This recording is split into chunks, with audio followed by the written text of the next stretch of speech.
대표적인 성장주인 제약바이오가 잘 되려면 금리 인하기 도입하는 신용이라도 해야 된다라고 저는 생각을 했었어요.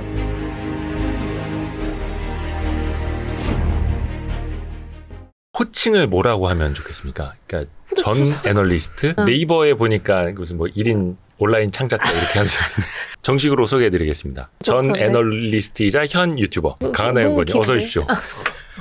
오랜만에 뵙습니다. 아, 네, 안녕하세요. 지난번에 저희가 그 YG 클럽에서는 한번 세미나를 요청을 드렸었고 네네. 그때 처음 뵀었고 유튜브는 이제 저희 YS트릿은 처음 나와주시는 네네. 거고 너무 감사드립니다. 지금 약간 느껴지십니까? 이 제약바이오 쪽으로 이제 물이 들어오는 게? 또 7월부터는 사실 제약바이오가 워낙 핫했고 예. 많은 분들이 질문도 많이 주시고 뭐 이제 방송 출연이나 그런 게 되게 많이 들어와요. 그래서 섭외가? 네네. 그래서 7월부터는 진짜 확실히 제약바이오의 관심도가 높아졌구나 그런 생각을 하고 있습니다. 지금 애널리스트를 그만두신 게 얼마나 되셨죠? 이제 딱 1년 정도 된 것 같아요. 1년? 네, 1년 조금 넘었어요. 근데 지금은 그 박사과정 네, 하시느라고 박사과정 힘드실 하면서 거고. 그냥 유튜브는 취미로 하고 있죠. 그러니까 제약바이오 투자 심리가 갑자기 좋아졌습니다. 작년만 하더라도 야, 바이오의 계절이 다시 오겠는가 깜깜하다 했었는데 최근에 다시 이렇게 투자 심리가 좋아진 배경은 어떻게 볼 수 있어요? 일단 제약바이오 하면 많은 분들이 도박이라는 인식을 갖고 아니면 계셨었잖아요. 네. 그쵸. 10배 아니면 뭐 거래정지 뭐 이런 얘기가 나왔을 정도로 많이들 네. 제약바이오에 대한 신뢰가 없었고 이제 제약바이오는 어렵다. 이건 좀 공부를 많이 해야 되는 영역이다라는 인식이 있었는데 네. 최근 좀 흐름을 보자면 국내 제약바이오도 할 수 있다라는 인식이 많이 생긴 것 같아요. 할 수 있다. 그렇죠. 특히나 이제 올해 큰 이슈들이라고 하면은 글로벌 항암제 1위 회사인 머크와의 독점 계약을 체결한 알테오젠 그리고 FDA 승인을 받은 항암제가 최초로 나왔죠. 유한양행의 레이저 티닙. 거기에다가 국내 제약바이오 기업들 중에서 플랫폼 3사로 여겨지는 리아켄바이오, ABL바이오, 뭐 알테오젠은 포함되어 있는 걸 아시니까 이 세 기업들 모두 빅파마들과의 계약 그리고 글로벌 기업들로부터의 그런 러브콜이 지속되면서 우리나라도 이제 국내에만 국한되어 있는 게 아니라 해외 기업들도 어느 정도 인정을 해주는 기술을 보유하고 있구나. 이제 글로벌 승인을 받을 수준의 기술력까지 올라왔구나라는 인식이 많이 생긴 것 같습니다. 그러니까 이제 사기가 아니라 근본이 있는 기업들이 나타나게 돼버린 거죠. 꿈과 희망만 있는 게 아니라 그렇죠. 이제는 실체가 있다. 실체가 그리고 있고 또 빅파마한테 인정받은. 그리고 FDA로부터 승인을 받은. 이제는 과거에는 미국 임상만 진입을 해도 되게 좋은 흐름을 많이 보여줬었는데 이제는 우리가 다 알잖아요. 임상 1상은 사실 아무것도 아닌 거. 근데 옛날에는 임상 1상만 들어가도 되게 그쵸. 많이 올랐던 것에 반해서 이제 국내 제약바이오 시장은 많이 똑똑해졌고 이제는 승인까지 혹은 이제 SK바이오팜처럼 항암제는 아니지만 뇌전증 신약을 승인받은 사례가 이제는 실적도 점점 많이 낼 수 있는 것처럼 좀 좋은 사례들이 많이 나오면서 이런 흐름을 보여주는 것 같습니다. 그러니까 과거 흐름에 갇혀서 제약바이오 투자는 도박이야. 네. 사기 아니야? 과거에 보니까 사기 많이 치더라. 근데 요거는 이제 과거의 프레임이고 그렇죠. 지금은 다르다. 맞습니다. 빅파마나 FDA에게 인정받은 것들이 나타나고 있다. 그렇죠. 그러면 요거는 이제 뭐 신도 모르는 영역이긴 한데 과거 2015년이나 막 2017년에 막 바이오주가 대세 상승하고 막 주도주가 나타나고 이런 시장까지도 지금 약간 보입니까? 가능성이? 가능성이 있죠. 왜냐면 2015년도에는 한미약 분발이었잖아요. 한미약 분발, 빅파마와의 빅딜. 그리고 2017년도에는 임상 3상에 진입한 셸라젠, 뭐 헬릭스미스 이런 기업들 거기에다가 이제 키투루다라는 면역 항암제의 제약바이오 섹터 훈풍. 그러니까 뭐 해외 기업이긴 하지만 우리나라는 이제 해외 기업들의 흐름을 따라가는 경우가 많아서 2015년도가 2017년도는 그런 대세장을 볼 수 있었던 건데요. 이제 국내 같은 경우에는 이제 국내에서 정말 큰 계약들과 FDA 신약 승인이 나오면서 그런 흐름을 같이 이끌어내주는 것 같아요. 그래서 이제는 조금 대장주들 위주로 확실한 흐름이 많이 보여지는 것 같고 요즘에는 오르는 기업들이 더 오르는 그런 흐름을 보여주는 이유가 이것이지 않을까 저는 생각을 합니다. 그러니까 꿈과 희망을 넘어서서 실체를 보여준 신뢰가 높은 기업들 위주로 그래서 그렇죠. 가는 놈이 더 높이 가는. 맞습니다. 가는 놈이라고 하면 안 돼요. 이게 근데 약간 이제 2017년 이제 실라젠 헬릭스미스 좀 아픈 이름이잖아요. 네. 근데 거기에서는 좀 그 이후에 신뢰가 많이 깨졌었고. 네. 근데 지금은 사실 이것도 어찌됐든 간에 빅파마한테 라이선스 아웃을 했지만 이게 신약 개발까지 확실히 이어지는지는 조금 더 이제 과제는 많이 남아있고.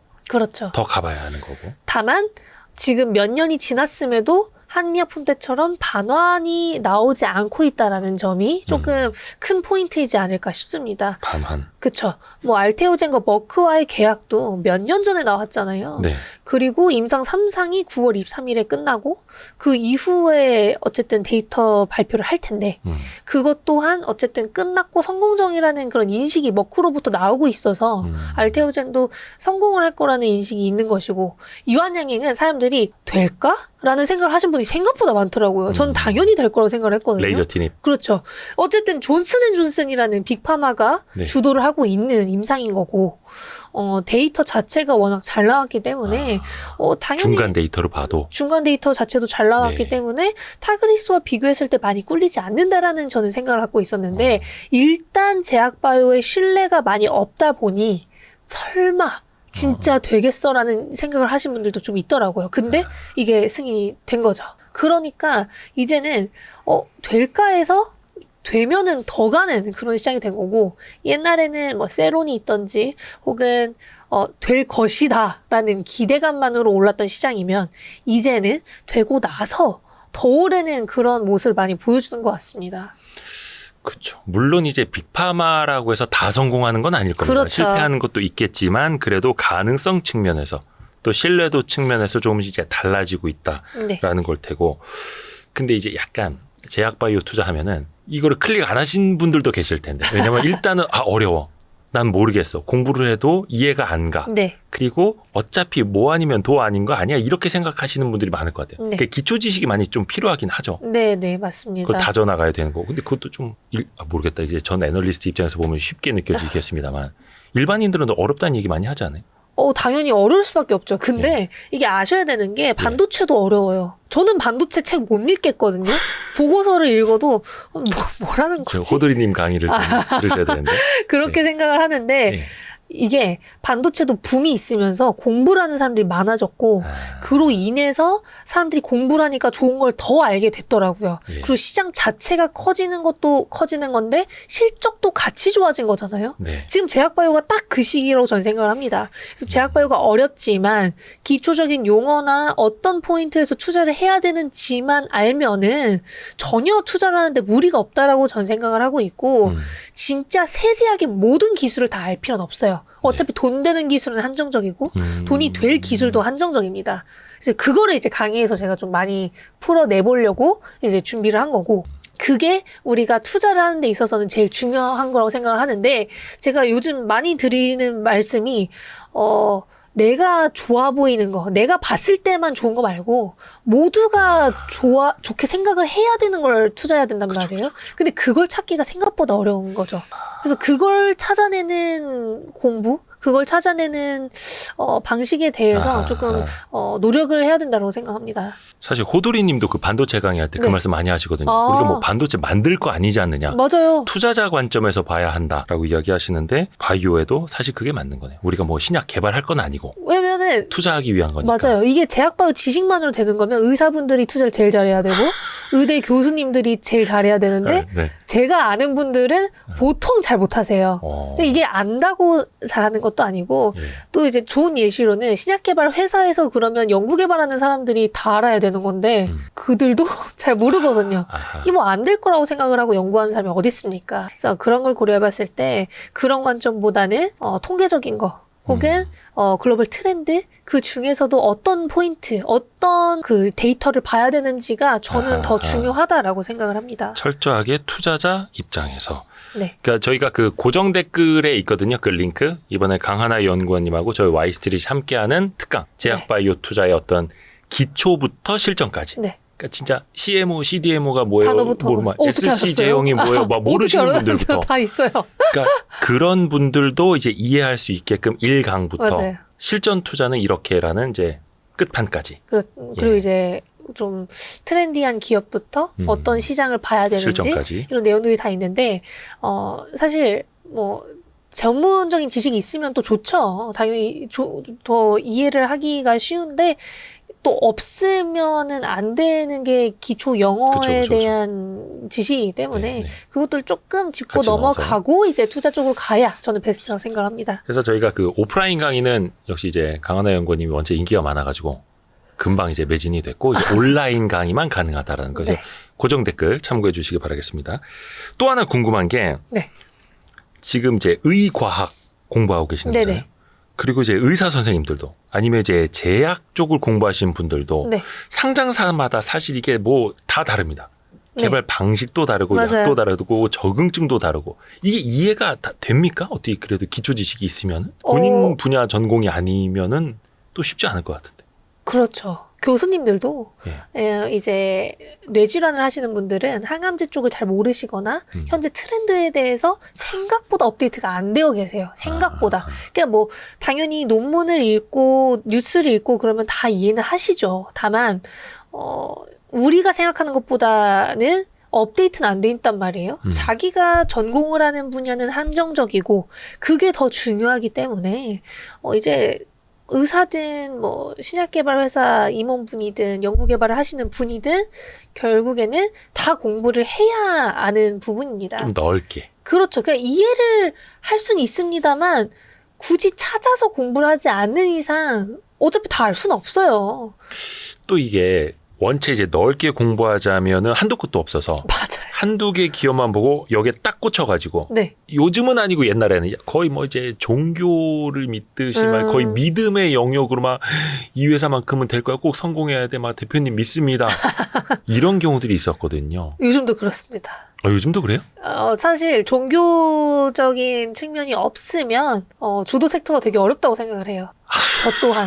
아니 뭐 반도체도 결국에는 삼성전자와 SK 하이닉스가 종교인 것도 있고 믿습니다. 실적 측면에서도 잘했지만 그 기업들을 신뢰하는 사람들이 모여서 저는 그게 어느 정도 받쳐줘야 이 기업의 가치도 같이 올라갈 수 있지 않을까. 그 기업의 가치는 내가 정하는 게 아니라 시장이 정하는 거잖아요. 그래서 저는 어느 정도는 그런 분들도 필요하다라고 생각을 하는 편입니다. 그러네. 이렇게 좋게 말하면 신뢰와 믿음이고 나쁘게 말하면 이제 종교적인 건데 이게 종이 한 장 차이예요, 사실은. 근데 너무 심하면 조금. 그렇죠. 근데 사실 그런 분들이 과거에도 어떤 종목 들면 5배, 10배 수익을 내는 거고 맞아요. 저같이 이제 소심한 사람들은 2배 내면 잘했다고 막 스스로를 기특해 하는 건데 요거는 이제 각자의 또 투자 스타일에 따라서 달라질 수도 있으니까요. 많은 분들이 또 하나 여쭤보는 게 이거예요.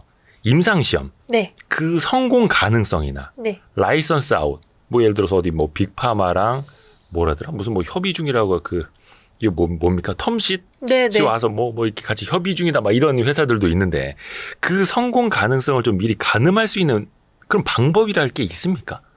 100%는 없습니다. 예. 100%는 없지만 그래도 라이선스 아웃 가능성이 높다라는 걸 내가 판단을 하기 위해서는 빅파마들이 정말 원하는 기술이냐.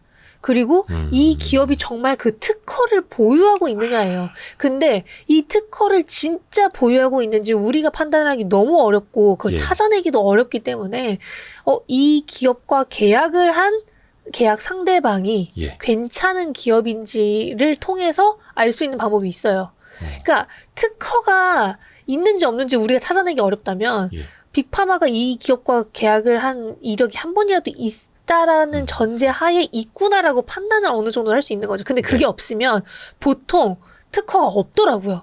이게 기업이 특허가 있다고 해서 특허가 있는 게 아니잖아요. 그 특허청 키프리스 이런 데 검색해 보면 근데 그게 특허가 좀 약간 애매하게 되어 있는 경우가 되게 많대요. 약간의 차이로 그쵸. 이게 사실은 이 부분만 커버하는 거기 때문에 신약 개발까지 이어질 수 없다는 등 아니면 뭐 미국에선 안 되는데 뭐 우리나라만 되어 있다는 등 이런 경우가 꽤나 많아서 이런 것들로 인해서 투자자분들이 좀 눈물 흘리시는 경우가 좀 있습니다. 그래서 뭐 이 기업이 있다라고 주장을 한다고 그것만 믿기에는 조금 리스크가 크지 않나. 왜냐면 특허가 있고 정말 기술이 좋으면 어차피 계약은 한 번은 나와요. 근데 그게 뭐 진짜 몇 년 동안 3년 이상 안 나왔다? 저는 없는 거 아니야? 라는 그런 우려는 해야 된다고 생각을 합니다. 어떤 회사는 이제 빅파마랑 이제 텀쉿을 주고 받아서 네네. 라이선스 아웃을 논의하고 있다고 하는데 네네. 1년이 지나고 2년이 지나도 아무 소식도 없고. 일단 2년이 지나면 그거는 안 됐다고 보시는 게 맞아요. 제가 알기로 텀쉽부터 계약 체결까지 1년이 넘어가면은 좀 성공률이 많이 떨어지는 걸로 알고 있거든요. 보통 1년 내외로 많이 결정이 되는 걸로 알고 있습니다. 그래서 그 또한 너무 평생 기다리는 거는 예. 안 좋지 않나. 그래서 좀 현실에 눈을 떠야 되는데 네. 이것도 좀 쉽지가 않아요.